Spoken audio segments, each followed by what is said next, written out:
I'd now like to ask Bennett Collins, who's the Deputy Director of the Third Generation Project in St Andrews, to talk to us.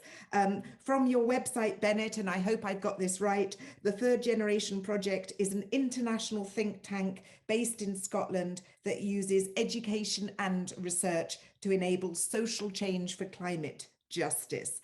And Bennett, I understand you're going to be talking to us about replacing resilience with reparations. The floor is yours. Thank you very much for that introduction. My name is Bennett. You've already introduced me, so there goes the intro of my speech, so thank you.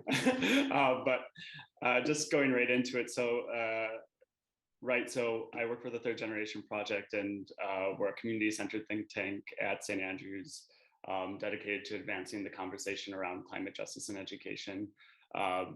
My research background, though, has largely been in transitional justice and state violence waged against rural and Indigenous communities.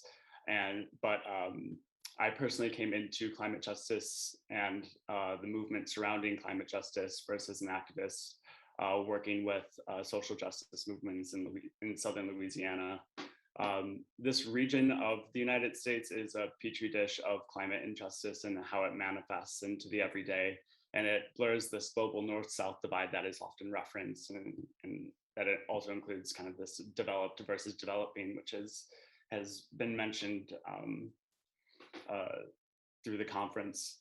So going to Hurricane Katrina, back to the hurricanes of Katrina and Rita, around 1,800 people perished back in 2005. And both hurricanes were unprecedented in strength for the region, but ultimately disaster risk reduction infrastructure was largely to blame for so many deaths when the levees broke. When we look at who was affected by Katrina in New Orleans, the statistics show that it was actually Black, Indigenous, the elderly, poor, and disabled who bore the brunt of the hurricanes. And 200,000 children were displaced as well,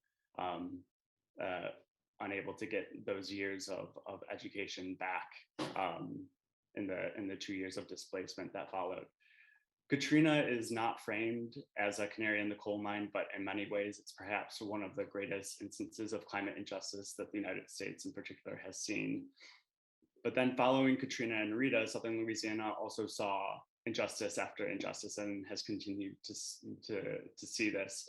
The BP oil spill, for example, devastated the lives of hundreds of thousands. BP tried paying fishermen, often coming from Indigenous and communities of color, to help clean up the oil spill, given that their seasonal catches were contaminated for years to come, spraying them with oil disbursement whose effects are akin to Agent Orange, in the words of a doctor who I spoke to in the aftermath, and offering no protection or real training in oil cleanup. Meanwhile, on the coastlines, Native communities who were neglectfully left outside levee protections are being forced to undertake mitigated retreats, or are being simply forced to abandon their homes due to skyrocketing flood insurance rates. Historically, Black communities along the Mississippi River in Louisiana surround what is called Cancer Alley, a string of factories that have been emitting carcinogenic airborne particles for decades. Meanwhile, as New Orleans has rebuilt itself since Katrina, many continue to be priced out of their neighborhoods, often communities of color. The public school system has completely collapsed, and incarceration rates are one of the highest in the country. The Louisiana State Penitentiary in Angola, for those who don't know, is a sprawling old plantation that uses its majority African-American populace for free labor to construct levees to prevent flooding and sea level rise. From my experience as an activist, I know that there are people working on every single one of these issues, often working and coming from Black, Indigenous, and other communities of color. They're actually who I think of when I think of the term climate justice and climate injustice. I know these people are overworked, often holding full-time or multiple part-time jobs while taking care of family, threatened by the state while they're being pulled over by the police on their way home from work, or having social workers sent to their house over false allegations, or and often forced to the point of burnout. Coming to the concept of resilience and what I'm here to speak about, it is these activists and communities who also come to mind when I hear about resilience. I know the term comes with benevolent intention, as it's often used to praise how communities and individuals have been able to adapt against the odds. But to be frank, resilience is often used within Western institutional frameworks to cheerlead and sometimes support communities as they continue enduring injustice while there are no calls for structural change. Asking people in Southern Louisiana to endure the aforementioned status quo, or any community around the world with structural odds stacked against them, or providing what is often subpar support to communities, maintains and does not challenge the status quo and are ultimately unacceptable responses. So given this context, can Western institutions even get close to tackling the issue of climate change to preserve human rights?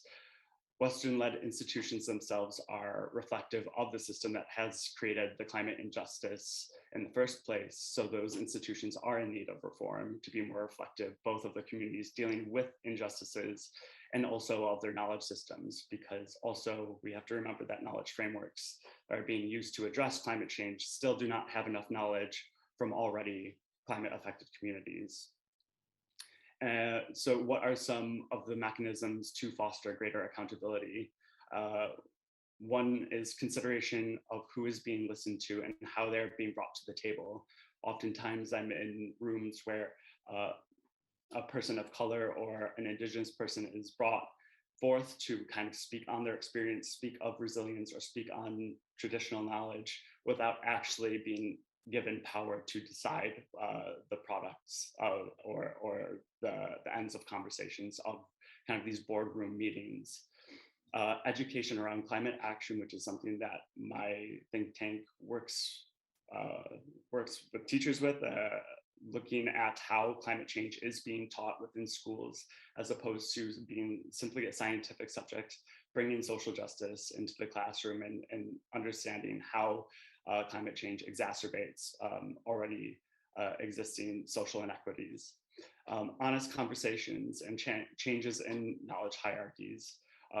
There's been, I mean, the title of this conference is around human rights and climate change, and indigenous peoples, which have been referenced throughout the conference, often premise a lot of knowledge systems around responsibilities, and why we don't take that seriously is a massive problem.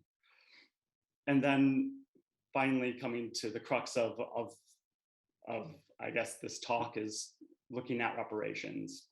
Now I'm not necessarily promoting a singular model, but reparations is never given enough attention as a topic. In fact, the United States and UK delegations were noticeably absent when it came to talking about reparations at the United Nations.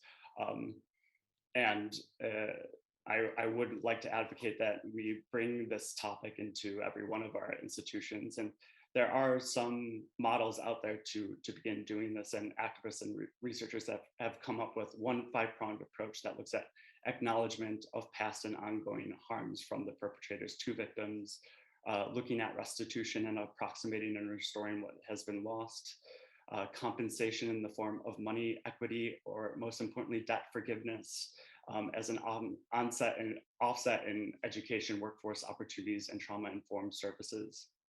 Rehabilitation to address the harm of affected bodies from wage theft, physical and emotional abuse, systems of toxic exposure, sacrifice zoning and underinvestment, and satisfaction of those on the opposite end of structural oppression.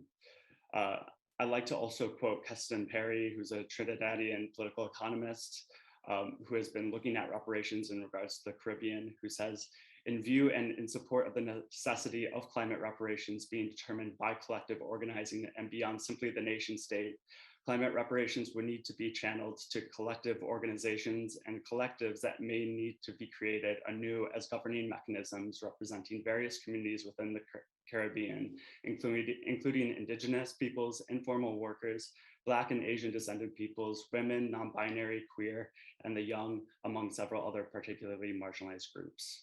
So in conclusion, in order to tackle the human impact of climate change, we need to think of justice and of how historic and ongoing political, economic, and knowledge hierarchies actually work against long-term climate solutions.